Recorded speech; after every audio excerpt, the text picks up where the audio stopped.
Hello students, my name is Jadilson, I am English teacher and welcome to Conecta Araçoiaba. Olá estudantes, meu nome é Jadilson, eu sou professor de inglês e sejam bem-vindos ao programa Conecta Araçoiaba. Na aula de hoje estaremos estudando sobre as diferenças entre there is e there are, ok? Então, como de costume, temos uma pequena explicação que diz o seguinte: as formas there is e there are são usadas em inglês para indicar a existência de algo. E a única diferença entre essas duas formas é que uma, there is, é utilizada no singular e o there are é utilizada no plural, ok? Eu quero só frisar algo importante aqui para vocês, é que na hora quando vocês forem pronunciar estas expressões, vocês percebem que existem aqui o TH, não é isso? Então, é necessário mais uma vez, como eu sempre digo aqui, né, de costume, para que a pronúncia saia corretamente, você coloque a língua entre os dentes, ok? Então, there, não é there are, ok? É there are, porque todas as palavras que possuem o TH, é necessário que a gente faça este movimento utilizando a língua e os dentes, ok? Então, there. Repeat after me. There. Very good. There is and there are. Então, vamos lá para uma pequena explicação. A melhor forma de fazer a tradução e compreender o que significa there is e o que significa there are é através do uso dos verbos haver ou existir. E para exemplificar isso melhor, para contextualizar, eu trouxe dois exemplos aqui que vocês perceberão como eles são utilizados, ok? Com esse sentido de haver ou existir, ok? Então temos o primeiro exemplo aqui que diz: There is a boy in the classroom.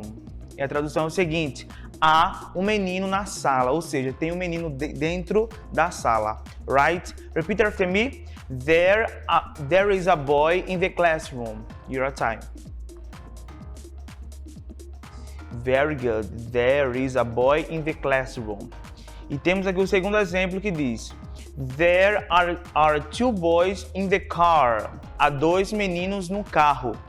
There are two boys in the car. Repeat. Your time. Very good.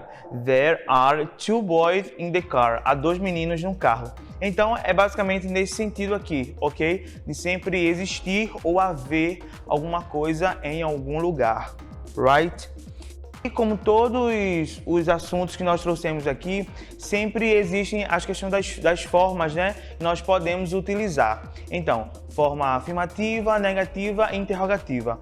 Com o uso do there is e there are, não é diferente. Temos também essas três formas. E começando aqui com a primeira forma afirmativa, que o uso do there is e there are ocorre exclusivamente em frases afirmativas, tá? Então, são coisas que são exclusivas deste uso aqui. Então, a questão afirmativa acontece justamente nesse sentido, ok? Então, mais uma vez, temos dois exemplos que diz: There is a book on the table. Então, essa é uma frase muito costumeira, né, de nós ouvirmos por aí alguns professores falando. Inclusive, já trouxe alguns exemplos que já, por incrível que pareça, utilizei o there is ou there are. Mas aí a gente não tinha entrado neste assunto ainda. Então, a partir de hoje, nós estaremos estudando ele e entendendo um pouco mais. Então, there is a book on the table. Há um livro em cima da mesa. Então, a mesa, sim, o livro, né? Porque tem um livro ali em cima da mesa, nesse sentido de haver alguma coisa ali em cima. Como também a segunda parte, o segundo exemplo, que é no plural, né? O there is, como já expliquei, no singular, e o there are no plural. Então, there are two dogs in that house. Há dois cachorros naquela casa. Perceberam que, mais uma vez, existe uma palavra aqui que possui o TH. Então, é quase um trava-língua, né? Essa frase que vocês irão ler, mas é necessário que vocês façam aquele movimento que eu expliquei no início da aula. Então, there are two dogs in that. Repeat. That. Very good. House. Então, há dois cachorros naquela casa. E agora temos a forma negativa do uso do there is e there are, ok? Então, nas frases negativas, basta apenas acrescentar o not depois do verbo. Simples, né? Você só acrescenta isso aqui, o not, depois do verbo. E aqui temos dois exemplos que diz: There is not a book on the table. There is not a book on the table. Repeat. There is not a book on the table. Very good. Então a tradução diz o seguinte: não há um livro em cima da mesa. Então, o primeiro exemplo tivemos com a frase afirmativa, que foi que havia ali um livro em cima da mesa. Neste caso aqui é a forma negativa, né? Não há um livro em cima da mesa. Aqui na forma do singular. No plural temos o exemplo que diz: There are not two dogs in that house. There are not two dogs in that house. Então, não há dois cachorros naquela casa. Repeat. There are not two dogs in that house. Your time. Repeat. Very good, very good. Então, não há dois cachorros naquela casa. Singular, plural. Então, eu acredito que vocês já estão entendendo, né? Porque não é tão difícil assim como alguns outros exemplos de outras aulas que eu trouxe para vocês. É mais uma questão de atenção mesmo, para que vocês possam entender melhor e começar a fazer o uso correto destes verbos aqui, ok? E temos agora as frases interrogativas, né? Utilizando esses dois verbos. E nas frases interrogativas, basta inverter a ordem do verbo. Ou seja, there is, ao invés de ser there is, seria is there. E ao invés de ser there are, seria are there. Simples, né? Então vamos lá mais uma vez para que vocês possam entender. Ao invés de there is, nós invertemos. Colocamos o is there, ok? Não mais there is. E o there are, apenas are there. Então quando vocês substituem essa ordem, então já criou ali uma frase interrogativa. Então, de uma frase afirmativa e negativa, nós criamos uma frase interrogativa com esse exemplo aqui que eu acabei de explicar para vocês. E, como de costume, temos dois exemplos aqui, um utilizando o verbo no seu singular e também o verbo utilizando no plural, ok? E aqui temos: Is there a book on the table? Is there a book on the table? Então, há um livro em cima da mesa? Então, é importante também que vocês comecem a se preocupar um pouco com a entonação que vocês terão durante alguma conversa. Então, assim, não dá para fazer Is there a book on the table? Ninguém vai perceber que você está perguntando. Então, é necessário que vocês comecem a se preocupar mais um pouco com a entonação que vocês terão durante a expressão de alguma frase, como, por exemplo, na frase interrogativa, né? Que é uma das frases que mais pede aí que a gente comece a entonar melhor as coisas, ok? Então, is there a book on the table? Igual como há um livro em cima da mesa, igual como a gente fala no português, falaremos também nessa mesma entonação com o inglês, ok? Então, o primeiro exemplo no singular já foi, temos aqui o segundo exemplo no plural, ok? Então, are there two dogs in that house? Perceberam a diferença, né? Ao invés de dizer Are there two dogs in that house? Não dá para falar assim, né? Quando queremos fazer uma pergunta. Então, Are there two dogs in that house? Há dois cachorros naquela casa? Perceberam que a entonação dá um brilho, né, maior à questão da frase. Então é necessário que vocês se preocupem muito em relação a isso a partir de hoje, right? E temos aqui o passado, né? Igual como no verbo to be.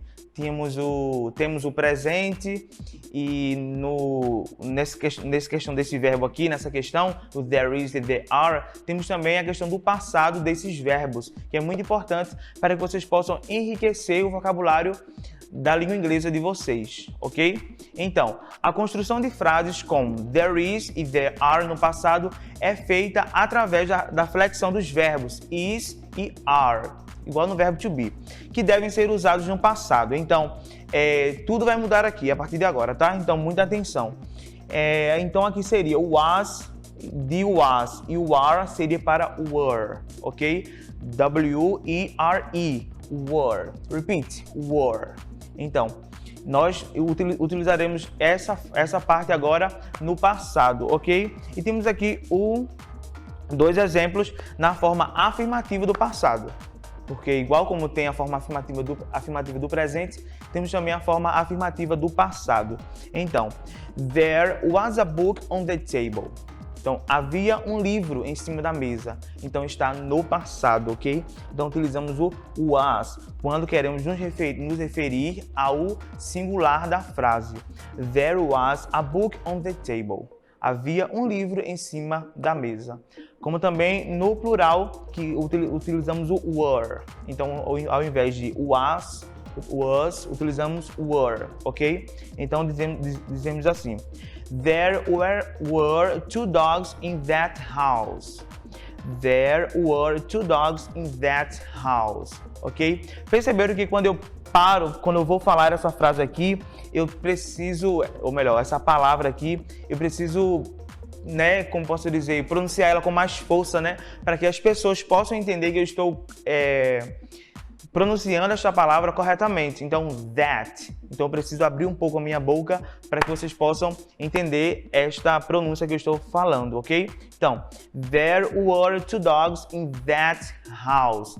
That. Repeat. That. Very good, very good. Espero que vocês tenham entendido essa forma do passado.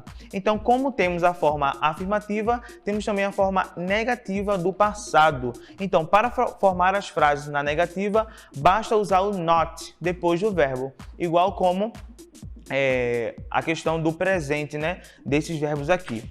E temos dois exemplos aqui, ok? O primeiro, como sempre, é no singular e o segundo no plural. Então, o primeiro diz o seguinte: There was not a book on the table.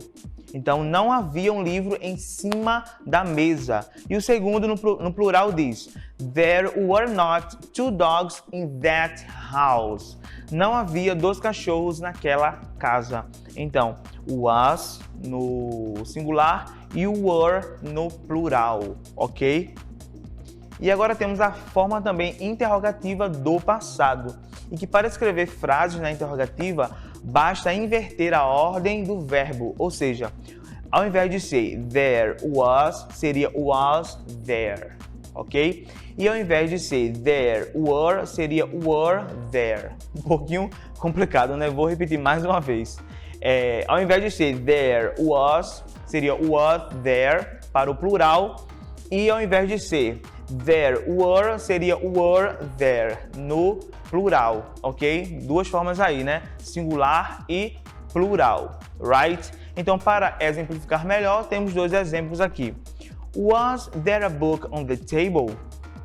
Havia um livro em cima da mesa. Perceberam que em todas as frases, né? Ou melhor, em todas as formas, tanto afirmativa, negativa, interrogativa, eu utilizei os mesmos exemplos, só que com estruturas diferentes, né? Para que o assunto não fique tão chato para vocês, que vocês possam entender melhor utilizando apenas um exemplo de frase geral, ok? Então, repetindo aqui os exemplos. Was there a book on the table? Havia um livro em cima da mesa? Essa é a forma interrogativa do passado, ok? E no singular. E agora temos a forma interrogativa no plural, que é a parte do passado também. Were there two dogs in that house? Were there two dogs in that house? Então, havia dois cachorros naquela casa. Então, é muito interessante essa questão, porque vai trazer um pouco mais de enriquecimento para vocês durante uma conversa, ou até mesmo quando vocês forem ler algum texto ou se comunicar com alguém. Por quê? Cada um desses exemplos que eu trouxe até aqui para vocês sobre o there is e there are são exemplos importantíssimos que servirão para uma melhor compreensão da língua inglesa, ou melhor, de assuntos da língua inglesa, de conversas que envolvem a língua inglesa.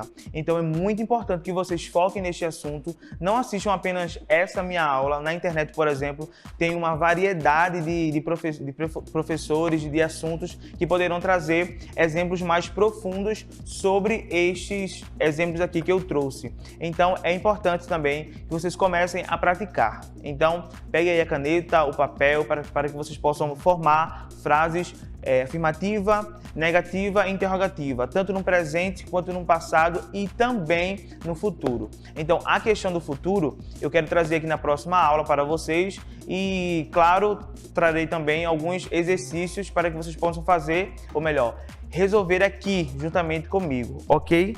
Então, eu agradeço a participação de vocês, eu espero que vocês tenham gostado da nossa aula e até a próxima. Bye! Thanks!